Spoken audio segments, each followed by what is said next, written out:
Hello students, welcome to Indian online study point. आज हम class 9 के chapter 15 improvement in food resources के बारे में पढ़ने जा रहे हैं।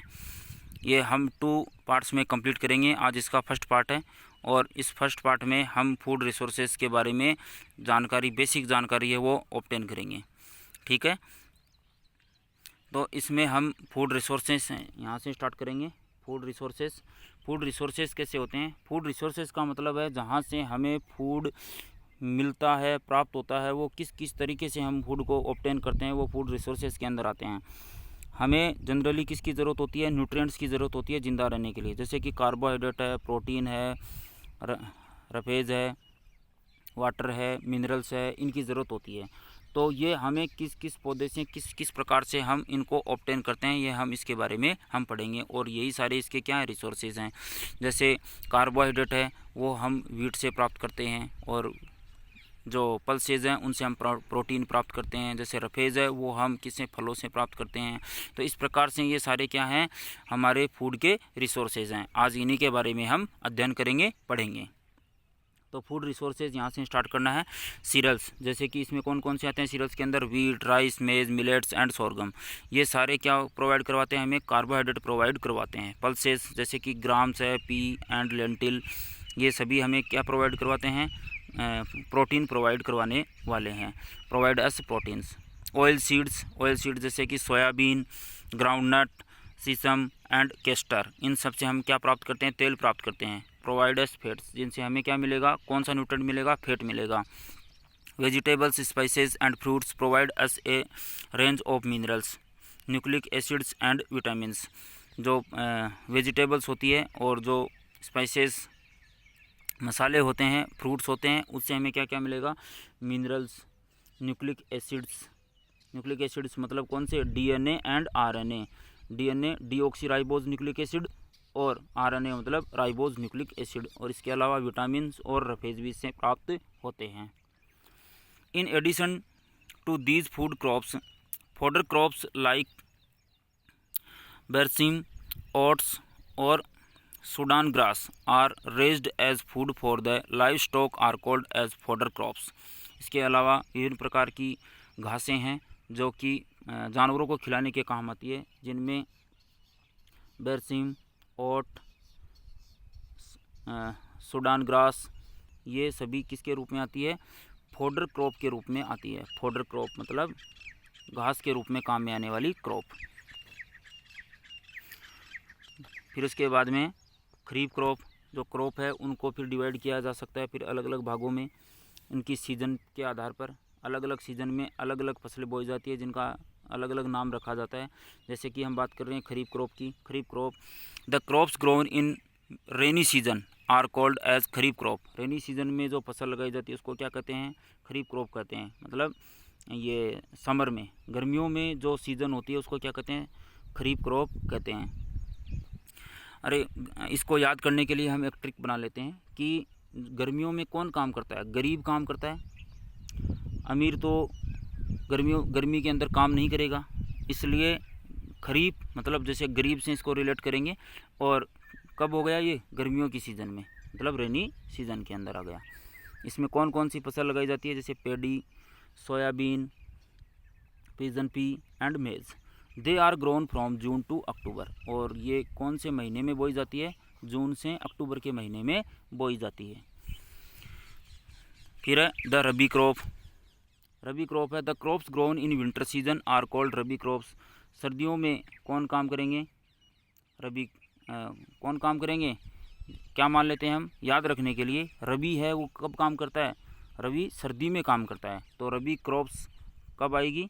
सर्दियों में। रबी क्रॉप कब लगाई जाती है? सर्दियों में। इसमें कौन कौन से फसल है उनका उत्पादन किया जाता है? वीट है, ग्राम है, पीज है, मस्टर्ड है, ये फसल है वो लगाई जाती है कब? विंटर सीजन में, जिसको रबी क्रॉप कहते हैं। They are grown November to April. और ये कब बोई जाती है? नवंबर से अप्रैल के महीने के बीच में बोई जाती है। Compare kharif crops and rabi crop. अब हम कंपैरिजन देख लेते हैं दोनों का, खरीफ क्रॉप का और रबी क्रॉप का। जून टू अक्टूबर में ये सीज़न के अंदर बोई जाती है। इसमें एग्जांपल कौन सी हो गई? पेडी है, सोयाबीन है और मेज़ है। और रबी क्रॉप इसे नवंबर से अप्रैल महीने के मध्य में बोई जाती है। Wheat, gram, peas and mustard इसके एग्जाम्पल हैं। इसके अलावा ज़ैद क्रॉप भी होती है जो खरीफ क्रॉप और रबी क्रॉप के बीच में लगाई जाती है। इसको क्या कहते हैं? ज़ैद क्रॉप कहते हैं, जिसमें कुकुम्बर वगैरह, वाटरमेलन, ये जो फसल होती है वो किस में शामिल की जाती है? ज़ैद में शामिल की जाती है। मेनली आपको दो ही क्रॉप्स ये ध्यान में रखनी है, kharif crop and rabi crop. The green revolution. Food supplies are generally as proteins, carbohydrates, fats, minerals, nucleic acids and vitamins in all living organisms. Food supplies जैसे कि किस की? प्रोटीन की, कार्बोहाइड्रेट की, फैट की, मिनरल की, न्यूक्लिक एसिड की और विटामिन की। किस में ज़रूरत होती है? सभी लिविंग ऑर्गेनिज्म में इनकी ज़रूरत होती है। Indian population is growing enormously. जो इंडियन पॉपुलेशन है वो बहुत ज़्यादा तेज़ गति से बढ़ रही है। Green revolution is the need of the hour to increase food grain production. और ग्रीन रिवोल्यूशन का मतलब होता है इस बढ़ती हुई जनसंख्या के लिए भोजन की उपलब्धता को बढ़ाना, जिससे उत्पादन को बढ़ाया जा सके और उत्पादन को बढ़ाने से सभी को खाने के लिए भोजन पर्याप्त मात्रा में मिल सके। और जिस प्रोसेस के द्वारा पेड़ पौधों के प्रोडक्शन को, जिसमें फसल क्रॉप्स के प्रोडक्शन को बढ़ाया जाता है, इसको क्या कहते हैं? ग्रीन रिवोल्यूशन कहते हैं। फिर है सस्टेनेबल प्रैक्टिसेस। सस्टेनेबल प्रैक्टिसेस मतलब सोच समझकर कार्य करना। किसके बारे में? फसल के उत्पादन से संबंधित है। वो कार्य किस प्रकार से करना है? हमें जो सोर्सेज काम में ले रहे हैं हम उसको सोच समझकर काम में लें, जिससे हमें तो वो काम में आए ही, हम तो उनको काम में ले ही सकें और साथ में आने वाली पीढ़ियों के लिए भी वो सोर्सेज है वो बचे रहें। वो सस्टेनेबल प्रैक्टिसेस के अंदर शामिल किए जाते हैं। तो सस्टेनेबल प्रैक्टिसेस देखिए, for sustained livelihood one should undertake mixed farming. इसके लिए हमें क्या करना पड़ेगा? मिक्स्ड फार्मिंग करनी पड़ेगी। Intercropping and integrated farming practices, for example combining agriculture with live stock. कहने का मतलब मिक्स्ड फार्मिंग का मतलब होता है खेती के साथ में पशुपालन भी यहाँ पर साथ में किया जाना चाहिए। Combining agriculture with live stock, poultry, fisheries, bee keeping मतलब मधुमक्खी पालन है, मछली पालन है, मुर्गी पालन है, और इसके अलावा जानवर जो पाले जाते हैं जैसे बकरी है, गाय है, इनको पाला जाता है, ये लाइव स्टॉक में शामिल किए जाते हैं। The major group of activities for improving crop yield can classified as crop varietal improvement, crop production improvement, crop protection improvement. जो क्रॉप वेराइटल इम्प्रूवमेंट है वो किस किस नाम से जाने जाते हैं? क्रॉप प्रोडक्शन इम्प्रूवमेंट मतलब प्रोडक्शन बढ़ा दिया। क्रॉप प्रोटेक्शन इम्प्रूवमेंट, क्रॉप को प्रोटेक्ट कैसे किया जाए, अगर उसको हम प्रोटेक्ट कर लेंगे तब भी उत्पादन बढ़ेगा। तो इस तरीके से हम क्या कर सकते हैं? क्रॉप वेराइटल इम्प्रूवमेंट कर सकते हैं। अब इसमें इंटरक्रॉपिंग, इंटीग्रेटेड फार्मिंग, इसको हम समझ लेते हैं। इंटरक्रॉपिंग का मतलब है दो अलग अलग प्रकार की फसल एक ही समय पे लगाना। मतलब दो अलग अलग फसलें होती है, एक प्रकार की फसल और फिर दूसरे प्रकार की जो फसल है वो एक ही सीज़न के अंदर लगाई जाती है। इसको क्या कहते हैं? इंटरक्रॉपिंग कहते हैं। और इंटीग्रेटेड क्रॉपिंग का मतलब है सस्टेनेबल डेवलपमेंट रखते हुए, मतलब सभी जो लाइव स्टॉक है उसको और फसल को अच्छी तरीके से मैनेज करना क्या कहलाता है? इंटरक्रॉपिंग के साथ इंटीग्रेटेड क्रॉपिंग कहलाता है। ठीक है। फिर है the crop varietal improvement. Crop varietal improvement मतलब जो क्रॉप की जो वेराइटी होती है उसमें इम्प्रूवमेंट किस तरीके से किया जाए, वेराइटी को कैसे इम्प्रूव किया जाए। इसमें देखिए पहला तरीका है हाइब्रिडाइजेशन। कौन सा तरीका है? Hybridization. It refers to crossing between genetically dissimilar plants. It is all to get higher yield, improved quality, biotic and abiotic resistance, change in maturity duration, water adaptability and desirable agronomic characteristics। इसमें दो अलग अलग प्रकार के पौधों के लक्षण को एक साथ मिलाया जाता है। जेनेटिकली उनकी जीन्स को काम में लेते हुए उनको एक साथ किया जाता है और इससे दोनों के जैसी जो प्रॉपर्टी है वो एक में आ जाती है। तो अलग अलग प्रकार के पौधे होते हैं, उनमें कुछ ना कुछ एबिलिटी होती है। उन सभी एबिलिटीज़ को एक ही पौधे के अंदर हम लेके आ सकते हैं। इसको क्या कहते हैं? हाइब्रिडाइजेशन कहते हैं। देखिए, हाइब्रिडाइजेशन को एक बार डायग्राम की मदद से हम देख लेते हैं। हाइब्रिडाइजेशन क्या होता है? जैसे दो अलग अलग पौधे हैं, ये अलग है और ये अलग है। इस पौधे में रेजिस्टेंस की कैपेसिटी है, इसमें जैसे बीमारी नहीं होती इस पौधे में, और इस पौधे में प्रोडक्शन ज़्यादा होता है। अब हमें एक ऐसा पौधा चाहिए जिसमें प्रोडक्शन भी ज़्यादा हो और जो जल्दी से बीमार भी ना हो और कम पानी के अंदर जीवित रह सके। तो इन सभी प्रकार के कैरेक्टरिस्टिक्स को एक साथ हम एक पौधे में लाना चाहते हैं।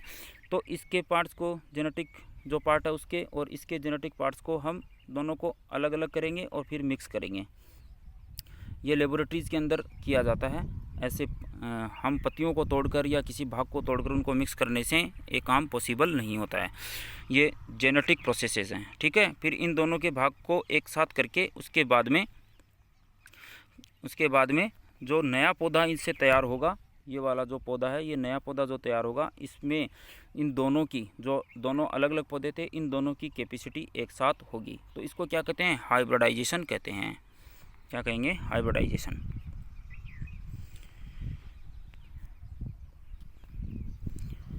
टाइप देखिए, इंटर वेराइटल हाइब्रिडाइजेशन और inter specific hybridization, inter generic hybridization, फिर genetically modified crops. Inter varietal मतलब दो अलग अलग वेराइटीज़ को ही काम में ले लेंगे, मतलब पौधे ही बिल्कुल अलग अलग हैं। या फिर इंटर स्पेसिफिक मतलब दो अलग अलग स्पीसीज़ को काम में लेंगे। अब देखिए, ये स्पीसीज़ है, जेनरिक जीनस है जिसमें जेनरिक नाम आ रहा है, स्पीसीज़ है जिसमें स्पेसिफिक नाम आ रहा है, वेराइटी है। ये क्या होते हैं, ये एक बार देख लेते हैं। ये इसको हियरार्ची कहते हैं। इसमें सबसे पहले क्या आता है? किंगडम। क्या आएगा सबसे पहले? किंगडम, फिर फाइलम, फिर क्लास, फिर ऑर्डर, फिर ऑर्डर के बाद में जीनस, फिर स्पीसीज़, ये आते हैं।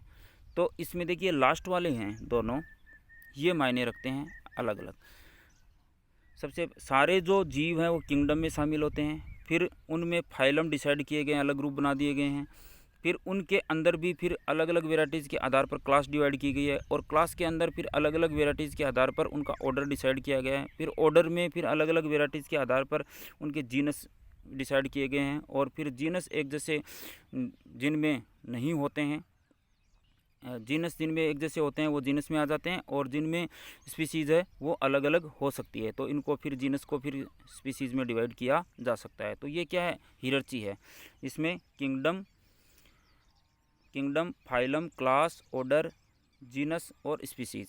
तो इसमें देखिए, ये जो यहाँ पर इंटर वेराइटल है, इसमें तो ये वेराइटी ही अलग होती है। जैसे कोई एक जीव है, वो बिल्कुल दूसरे जीव से बिल्कुल अलग होता है, दूसरा ही कोई जीव है, उस दोनों के जो कैरेक्टरिस्टिक्स हैं उनको मिलाया जाता है, वो किस में आएगा? इंटर वेराइटल में आएगा। इंटर स्पेसिफिक में, जैसे जीनस के बाद में हमने अभी बात की है स्पीसीज़ की, उनमें इंटर स्पेसिफिक मतलब दो अलग अलग स्पीसीज़ के प्राणियों को के कैरेक्टरिस्टिक्स को इसमें मिलाया जाता है। और इंटर जेनेरिक मतलब दो अलग अलग प्रकार के जीनस वाले प्राणियों को के कैरेक्टरिस्टिक्स को एक साथ किया जाता है। फिर genetically modified crops, GMC. Genetically modified crop मतलब कोई पौधा है और उसके अंदर पौधे के अंदर क्या होती है? सेल्स होती है, और सेल्स के अंदर क्या पाया जाता है? डीएनए पाया जाता है, और उस डीएनए को ही मॉडिफाई कर दिया जाता है। तो ये जेनेटिकली मॉडिफाइड, और उससे जो जीव है उसमें नए लक्षण उत्पन्न हो जाते हैं जो हमारे फेवर के होते हैं। तो इस प्रकार से जीएमसी हम तैयार कर सकते हैं। तो inter varietal hybridization between different varieties, between different species, between different genera. Another way of improving the crops is by introducing a gene that would provide the desired characteristics। इसमें डीएनए के अंदर jeans को change कर दिया जाता है। देखिए, jeans है वो कहाँ पर होती है?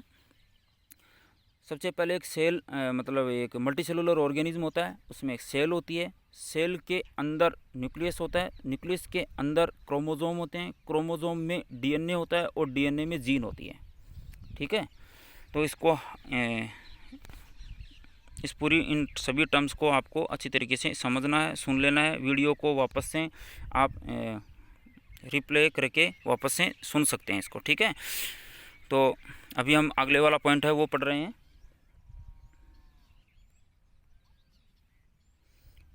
The crops production improvement, crop production के इम्प्रूवमेंट को हम बढ़ा सकते हैं।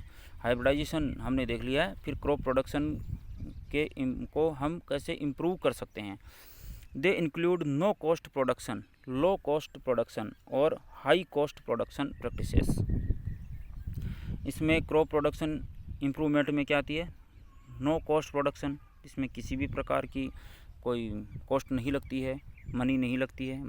लो कॉस्ट जिसमें पैसे कम लगते हैं, हाई कॉस्ट प्रोडक्शन जिसमें पैसे ज़्यादा रखते हैं। अब कहने का मतलब जिससे नो कॉस्ट तो उससे आमदनी कम होगी, लो कॉस्ट उससे आमदनी है वो इसके मुकाबले तो ज़्यादा होगी नो कॉस्ट के मुकाबले, लेकिन हाई कॉस्ट वाले से कम होगी और हाई कॉस्ट वाले में सबसे ज़्यादा होगी। न्यूट्रिएंट्स देखिए, nutrients 16 elements are required for growth are called as essential elements. 16 जो एलिमेंट्स हैं वो रिक्वायर्ड होते हैं ग्रोथ के लिए और ये एसेंशियल एलिमेंट्स कहलाते हैं। इनमें देखिए जैसे कार्बन, ऑक्सीजन, हाइड्रोजन, इसके अलावा माइक्रो न्यूट्रिएंट्स, मैक्रो न्यूट्रिएंट्स इसमें शामिल होते हैं, macro and micro. They increase the yield, और इससे प्रोडक्शन है वो बढ़ता है। किनसे, इन 16 एलिमेंट्स हैं, और ये एसेंशियल एलिमेंट्स होते हैं। देखिए मैक्रो न्यूट्रिएंट्स मतलब जिनकी ज़्यादा मात्रा में ज़रूरत होती है वो मैक्रो होते हैं, और जिनकी कम मात्रा में ज़रूरत होती है वो माइक्रो होते हैं। तो सबसे पहले हम किसकी बात कर रहे हैं, मैक्रो न्यूट्रिएंट की। 6 elements are required in larger quantity. 6 element हैं जिनकी सबसे ज़्यादा ज़रूरत होती है बॉडी को, ये किस में शामिल किए जाते हैं, मैक्रो न्यूट्रिएंट में।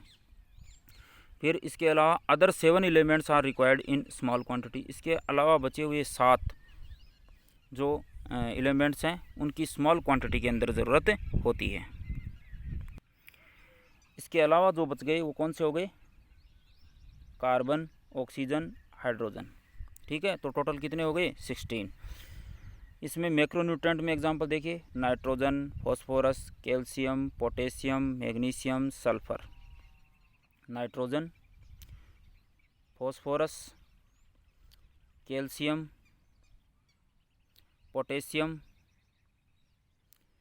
मैग्नीशियम और सल्फर, ये इसमें शामिल होते हैं। NPCAKMgS, इनको इन सिंबल से भी शो किया जा सकता है।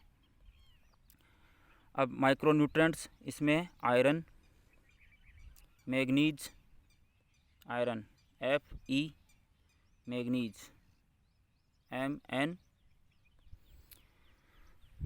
Boron B, zinc Zn, copper Cu, molybdenum Mo, chlorine Cl। ये सभी एलिमेंट्स कैसे होते हैं, माइक्रो न्यूट्रिएंट्स होते हैं।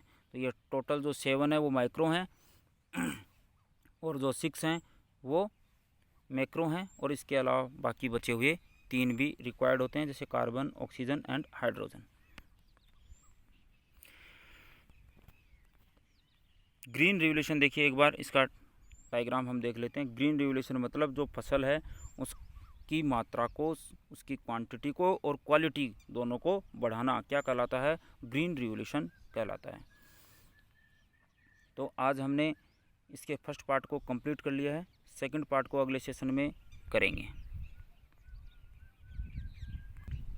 अभी तक अगर आपने चैनल को सब्सक्राइब नहीं किया है तो चैनल को सब्सक्राइब कर लीजिए, बेल आइकन को प्रेस कर दीजिए, जिससे आने वाले सभी वीडियोस की नोटिफिकेशन आपको मिल सके।